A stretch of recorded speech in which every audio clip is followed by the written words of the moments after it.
Tahukah kamu, pada tahun 2022 hingga awal tahun 2023, terdapat 178,9 juta masyarakat di Indonesia yang berbelanja online. Hal tersebut menunjukkan bahwa perilaku belanja online sudah berdampingan dengan gaya hidup sebagian besar masyarakat di Indonesia. Selain itu, konsumerisme menjadi budaya dengan tingkat konsumerisme tertinggi kedua. Hal tersebut juga terlihat di toko-toko konvensional yang sudah mulai menunjukkan penurunan pengunjung karena masyarakat yang mulai memilih untuk belanja secara online. Saat ini, kita juga dapat dengan mudah mencari kebutuhan sehari-hari hanya melalui handphone yang dapat kita lakukan di sela-sela kesibukan dari aktivitas yang kita lakukan. Contohnya, seperti ketika sedang istirahat sehabis membersihkan rumah, istirahat mengerjakan tugas, dan juga berbagai aktivitas lainnya. Selain dari aksesnya yang sangat mudah untuk dijangkau, toko-toko yang terdapat di platform berbelanja online juga sudah sangat banyak. Akibat perkembangannya yang didapat dikatakan cukup signifikan, sehingga barang-barang yang terdapat di platform belanja online juga banyak. Mulai dari peralatan rumah, makanan, hingga pakaian. Selain itu, saat ini juga sudah banyak toko-toko yang awalnya hanya menyediakan store offline, sudah mulai beralih dan adaptasi untuk membuka store secara online. Tentunya untuk mempertahankan usaha mereka, agar tetap dapat bersaing dengan toko-toko yang sudah ada atau sudah memakai dunia online di era digital seperti sekarang ini. Kita juga bisa dengan mudah berbelanja barang-barang dari luar negeri lewat online atau e-commerce itu sendiri.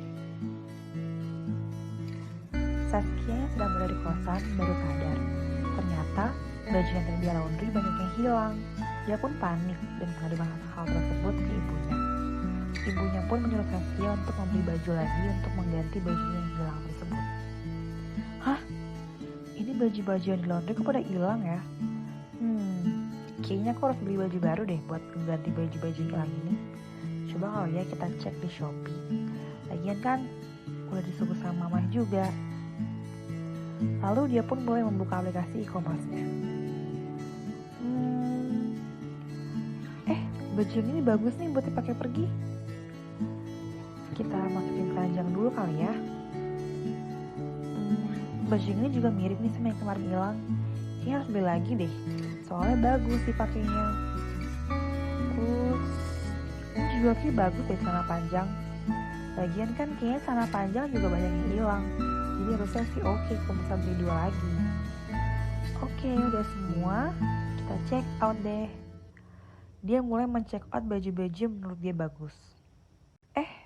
Tapi kalau dipikir-pikir, kayaknya muka juga udah mulai kusam deh. Boleh kali ya sekalian beli skincare mumpung lagi diskon. Ini gantungan-gantungan tembok juga lucu deh buat ngehias kamar. Bisa deh sekalian dibeli, murah juga dilihat-lihat. Ini juga stiker bagus sih. Tapi buat apa ya? Cuman beli aja dulu deh, siapa tahu nanti butuh. Terus ini juga baju lucu banget deh, tapi baju-baju yang tadi udah banyak. Cuma gak apa-apa lah ya buat pergi-pergi. Nanti bulan depan baru deh kita ngehemat ngebelanja lagi. Lalu akhirnya dia malah membeli banyak sekali barang yang dia sebenarnya tidak butuh. Dan bulan depannya dia mengulangi hal yang sama seperti saat ini, yaitu men-check out barang-barang secara impulsif di aplikasi e-commerce-nya. Nah, jadi dari cerita di atas, kita dapat menyimpulkan bahwa secara tidak sadar, pada era digital seperti sekarang ini, e-commerce juga memunculkan sifat konsumerisme yang tinggi dan terus berkembang dari diri tiap masyarakat loh. Apalagi semenjak terjadinya COVID-19 yang dimana kita ketahui sendiri membuat segala aktivitas terpaksa harus diberhentikan untuk sementara waktu, yang akhirnya juga membuat semua masyarakat harus berdiam diri di rumah agar dapat mencegah penyebaran dari COVID-19 tersebut. Oleh karena itu, terdapat banyak orang yang secara impulsif membeli barang-barang yang sebetulnya tidak terlalu mereka perlukan loh. Mereka terkadang hanya merasa bingung apa sih yang harus mereka lakukan di rumah untuk mengisi waktu luang mereka selama masa pandemi COVID-19 tersebut, yang akhirnya secara tidak langsung mengubah gaya konsumsi masyarakat, yaitu beralih dari barang yang sifatnya kebutuhan menjadi barang yang sifatnya keinginan, dan dari barang esensial menjadi non-esensial. Itulah pembahasan singkat dari konsumerisme di era digital yang membahas mengenai kekuatan dari belanja online. Sekarang, ayo kita bahas lebih lanjut mengenai perilaku konsumerisme masyarakat Indonesia di era digital yuk. Wat, apa sih yang jadi masalah dari adanya budaya konsumerisme ini di kalangan masyarakat Indonesia? Jawabannya, masyarakat menggunakan aplikasi e-commerce karena mereka tuh merasa bahwa penggunaan aplikasi ini menaruhkan kemudahan bagi diri mereka. Saat ini, masyarakat dapat dengan mudah berbelanja online hanya dengan mengklik layar handphone mereka. Namun, mereka juga nggak sadar bahwa sebenarnya perilaku tersebut dapat memunculkan budaya konsumerisme dan juga menimbulkan beberapa kerugian dan permasalahan baru bagi diri mereka. Seperti yang pertama, terhadap pemborosan. Kebanyakan masyarakat membeli sesuatu tanpa ada pemikiran yang matang. Mereka sebenarnya tidak mengetahui fungsi dari barang yang mereka beli. Hal itu tentu menyebabkan pengeluaran dari uang belanja yang akhirnya membludak hanya karena barang-barang yang sebetulnya tidak penting. Lalu yang kedua, itu adalah nafsu belanja yang sulit terkontrol. Oleh karena kemudahan yang ditawarkan oleh e-commerce kepada para konsumennya, banyak dari mereka yang akhirnya sulit untuk mengontrol perilaku konsumtif mereka. Mereka juga terlalu sering berbelanja melalui online shop. Banyak juga dari masyarakat yang akhirnya mengklik tombol checkout tanpa ada pembatasan, terutama pada saat hari-hari besar belanja nasional, yang mana banyak sekali barang-barang yang menawarkan diskon besar-besaran. Lalu di samping itu, harga yang murah yang ditawarkan oleh e-commerce juga menjadi salah satu penyebab utama masyarakat untuk hidup konsumtif. Siapa sih yang jadi pelaku utama konsumerisme di Indonesia? Jawabannya adalah generasi milenial dan juga Gen Z. Mereka merupakan pelaku utama dari adanya budaya konsumerisme ini. Kenapa? Hal itu disebabkan karena mereka tumbuh dan berkembang di era digitalisasi yang mana akses ke media sosial sangatlah mudah. Selain itu, hidup dari generasi saat ini juga sangatlah tinggi. Maka dari itu, banyak di antara mereka yang membeli segala sesuatu secara impulsif, hanya untuk kesenangan pribadi, iseng, ataupun mengikuti gaya hidup teman-temannya. Di mana masyarakat melakukan sikap konsumerisme terhadap kemajuan teknologi dapat kita temui di berbagai tempat. Dengan kemajuan teknologi ini semakin memudahkan kita untuk memiliki gaya hidup yang konsumtif. Dimanapun kita berada, dapat dengan mudah membeli barang dan tidak usah pergi ke tokonya. Tetapi dari rumah saja kita bisa membeli barang yang dibutuhkan atau yang sedang diinginkan. Konsumerisme di era digital terkait kekuatan belanja online ini dapat terjadi di mana saja asalkan terdapat dan tersambung dengan koneksi internet. Kita dapat mengakses platform e-commerce seperti Lazada, Shopee, atau e-commerce lainnya melalui komputer pribadi, laptop, smartphone, atau perangkat elektronik lainnya. Maka dari itu, dengan kemajuan teknologi mendorong dan memudahkan masyarakat untuk memiliki gaya hidup yang konsumerisme. Mengapa konsumerisme sering terjadi di era digital? Alasnya ada dua. Yang pertama, media sosial. Seperti yang kita ketahui, konsumerisme yang terjadi pada masa kini sangat dipengaruhi oleh peran besar yang diambil oleh media sosial.